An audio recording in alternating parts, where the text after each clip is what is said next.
Burkhardt from Car Rev Saley with the 2018 Genesis G80 Sport rear-wheel drive. Genesis G80 Sport is one of my favorite luxury cars, and I'm very excited to see how the rear-wheel drive version does with its new 8-speed automatic and 365 horsepower twin turbocharged 3.3-liter V6. It's pretty speedy. We've got some wide open spaces where we can really stretch the Genesis G80 Sport's legs today and enjoy not only its 5.2 second 0 to 60 time, but also see how it handles on some sweeping corners. Very, very much enjoying the car so far. Let's put you facing forward and dive in. Woo!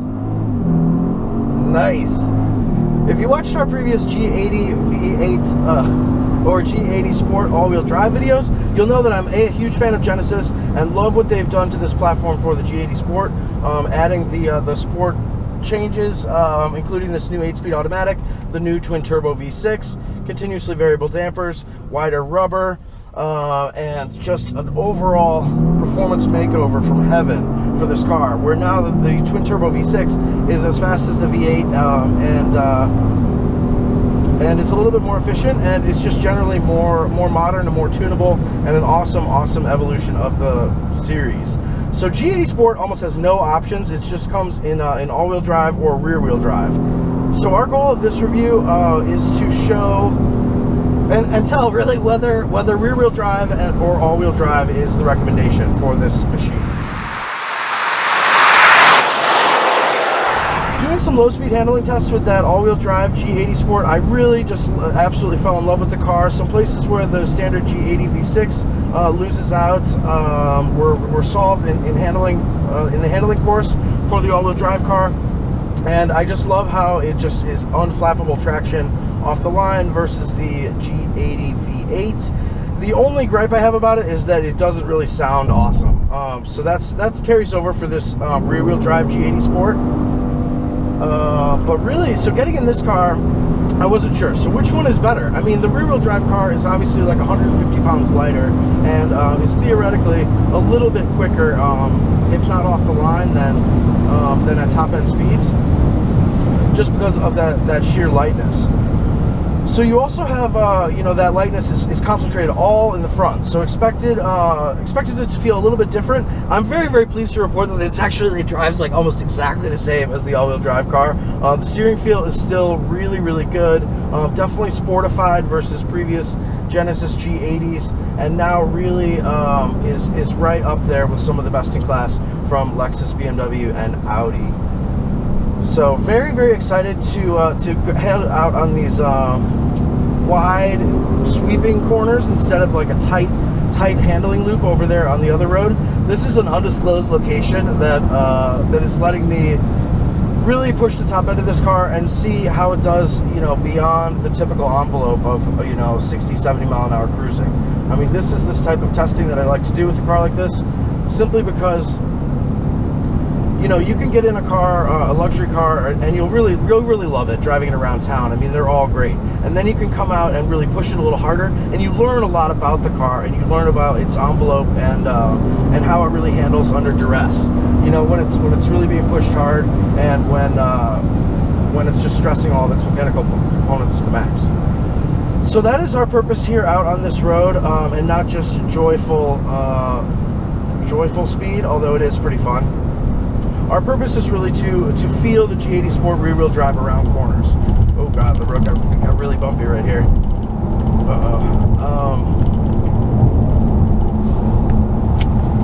Buckle the seatbelt. So the road got bumpy, but it won't be too bad because G80 Sport rides like a boss. It rides really, really nicely all the time, even in sport mode, which does firm up those the programming on the continuously variable dampers, and especially in sport mode like we're in now. Paddle shifters are very responsive. This 8-speed automatic is a big upgrade for the G80 Sport versus the previous 6-speed automatic, and it's just perfect with this turbo engine. It really shoots this car off the line and delivers those, you know, a little bit over 5-second sprints to 60 miles an hour over and over, really effortlessly, and in a clean, fun, quiet, and luxurious way. That's the thing, is like, I'm a, you know, boy racer. I love all fast cars and fast everything, but in truth, the buyers of this car are going to value its composure and its luxury credentials as much as they do its sports upgrades. So it obviously looks amazing outside with all like smoked and black chrome finishes for the grille, wheels, and all of the body accents that were previously chrome. And then you have smoked lighting and some really just beautiful new colors for G80 Sport. Really a great car. And what this car, of course, delivers is a big 7 Series style backseat legroom and knee room for the price of the 5 Series. I mean, it's a classic sales proposition, and it's still very true with this G80 Sport. But the other thing that it brings is sort of a better than, I mean, or at least at parity with the 5 Series in terms of agility. You don't feel like this is a full-size luxury car. Like, it's, you know, it never really feels heavy. The structure always feels really solid, and therefore it's a perfect basis for performance and also for installing this super luxe cabin. So some of the other big G80 Sport upgrades, which you may have noticed, as you're looking at the carbon fiber finishes and authentic aluminum trims, sports seats, sports steering wheel, black Alcantara headliner, and a few other detailed tweaks for the G80 Sport. Oh, like these the sports seats, for example, which are amazing. I think they're 26 way. I mean, a ridiculous level of adjustability for the seats, and it's a terrific cabin experience in here, and one that that has big advantages over the traditional luxury makes. What are those advantages? Well, first off, it's always super quiet when you're not like driving like a madman, and the controls are really easy. I mean, drive mode's right here, auto holds right here, the vented seats and stuff, park view monitors and stuff are everything just falls right to hand, and the controls are extremely simple. This is a really simple car and really easy to figure out. The vast majority of those controls live in the central mid-gauge high-res display, which lets only the driver change stuff, but it's not a big deal. I mean, climate and entertainment and comfort stuff is all, of course, available to all the passengers. So some of the other upgrades are like heated seats in back for this car, a new leather finish with copper accented stitching. The copper detailing appears here in the central block, as well as in the center caps of the wheels and the inner portion of the grille. So it's really just a nice sort of future and avant-garde take on the luxury look and feel that goes way beyond chrome.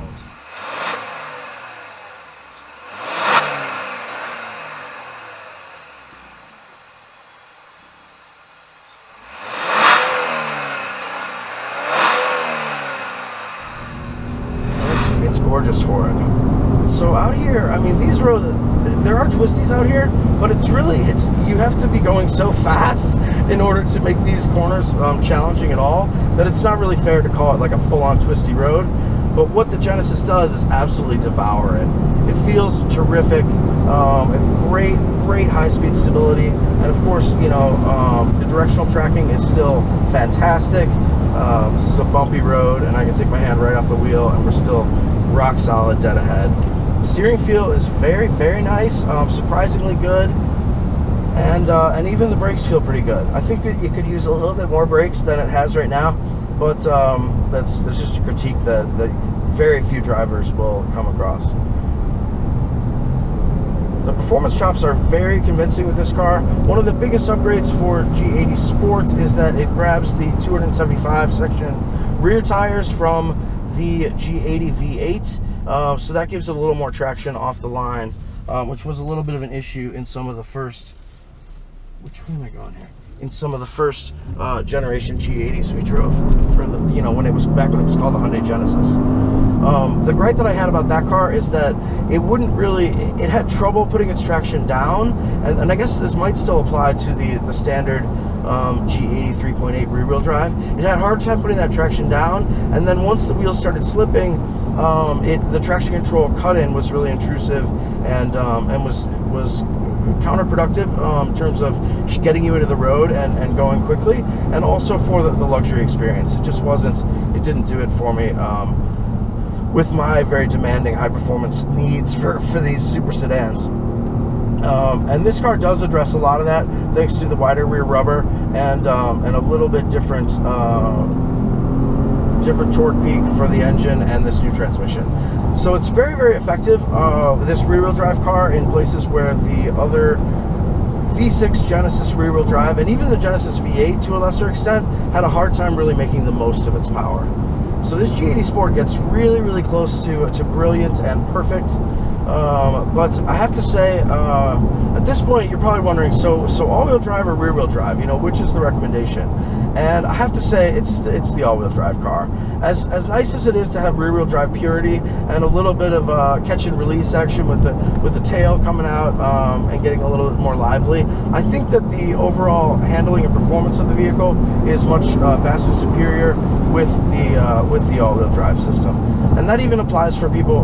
That recommendation, I guess, I mean, you can take it or leave it, but for people, it doesn't just apply to northern climates where the all-wheel drive, I would say, is a must, but it does apply in the south as well, because this car makes a lot of power, and the twin turbos torque comes on strongly, and you're going to want that extra power so that you can, you know, make the most of this motor.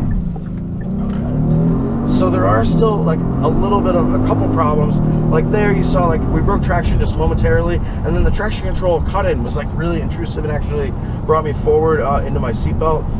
And whereas I would prefer it would just spun the wheel until it found traction, and then got me into the center of the road, where obviously it would have plenty of traction. So that's still a little bit an issue, and I think it's an extra concern because I've got everything like full off. Stability control is off, and traction control is off now as well. So at that point, I think that Genesis needs to trust its owner base a little bit more, and either have a Sport Plus mode or secret modes where you can adjust the level of control for the electronic systems, or it just needs a full off, because it compromises what is a really fun and entertaining vehicle. And that's the main reason that I would say go for the all-wheel drive, because the all-wheel drive always puts down its power. In the week that I had it, you know, driving it like an absolute crackhead, I don't think I ever felt the stability control kick in and engage as aggressively with brakes, as well as ignition timing retardation as it did just right now. You know, it retards the ignition timing so that you can regain traction. So it's a concern that the car does that, and there's also a little bit, I think the throttle is a little bit, I mean, these are like, for owners, you're never going to care. This car is amazing, but you know, as if I were like speaking to Genesis, the throttle is not as precise as it should be.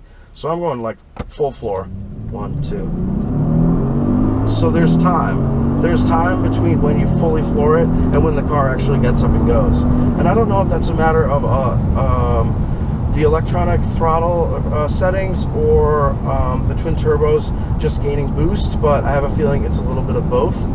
And it's the only time driving this car where you do get a sense of a little bit of turbo lag that is definitely not present in the G80 V8. And then the other gripe about this car is that it still doesn't sound very good. I mean, of course, the all-wheel drive and the rear-wheel drive cars are going to sound the same, and they're both so quiet. They're so quiet, almost to a fault, I would say. I mean, not a fault, but you know, it's with a car that looks this cool and with the quad pipes, you know, there are ways to make it be subtle and executive friendly, and also have it be a little bit more vocal from out back on full throttle. So like, you can't really have the windows open, but there's no sound from out back at all, and very little from the front either. So G80 Sport would be, I think, a lot more dramatic and exciting to drive quickly, with a more vocal exhaust system, but I'm sure that will come with time. Genesis is evolving at like a hyper rapid pace. Every year their cars are getting better and better and better, and of course they still have an exceptionally generous intro offer in order to conquest luxury sales from all the big brands. So that big intro offer is like the Genesis Concierge. Like you can buy this car online or on the phone, and they'll deliver it to you in a flatbed. They'll also come and pick up the car anytime it needs servicing and give you a loaner, and then drop off the car when it's done. You get 3 years of free BlueLink telematics services, as well as the new like mygenesis.com web portal that allows like, you know, Google Home and Alexa based controls for some stuff. What else?